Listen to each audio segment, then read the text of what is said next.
Yes, guys and girls, I was one of the people who not only bought Call of Duty Infinite Warfare, but also Call of Duty Remastered with it. And also the Season Pass for 30 extra bucks. But let's not talk about mistakes we made in the past.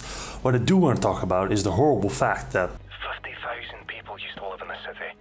Now it's a ghost town. yes, Macmillan, that's also extremely horrible, and we'll make sure this becomes a safer place. But what is really horrible is the fact that they don't sell this game separate from Infinite Warfare. It's a smart business move from Activision, knowing that Infinite Warfare wouldn't sell well, but it's a great kick in the rear for the players, because this is a great remake of a great game. After 9 years, this game still feels amazing, and it shows how brilliant game makers were back in the day.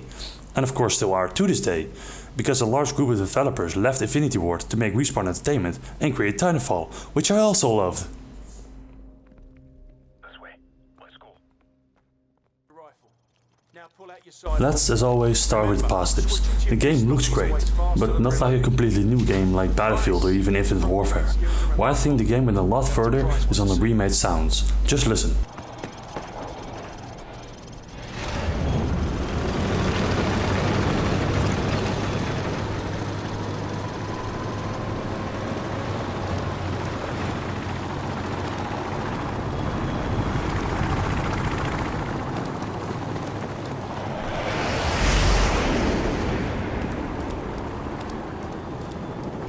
It sends chills down my spine, that's how good it is. Also, the classic moments haven't changed. In matter of fact, because of the better graphics and sounds, it only feels better. Every time I play the campaign, I wish I could just forget it, so I could play it again as if it were the first time. I mean, who would want to hear Captain Price shout, "On your feet, soldier! We are leaving!" at least once a week? Or, you know, snipes KF a couple of times. Steady. Keep an eye on that.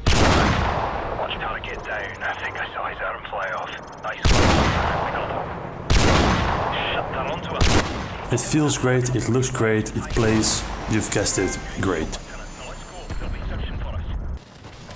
And of course I'm not going to forget multiplayer, but I can tell you it's just like the campaign. Classic, but with better graphics and sounds. There's now also a few more camos and coloring cards if I'm correct, but for the rest it's untouched.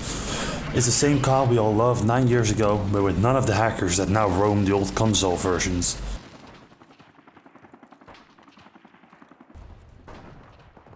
This is usually the part where I start tearing the game down, but this game is not the problem, aside from some few nitpicky things. The real problem is that you need to spend 80 bucks on the Infinite Warfare edition to even be able to get it. It is truly remarkable to see how greedy Activision has become.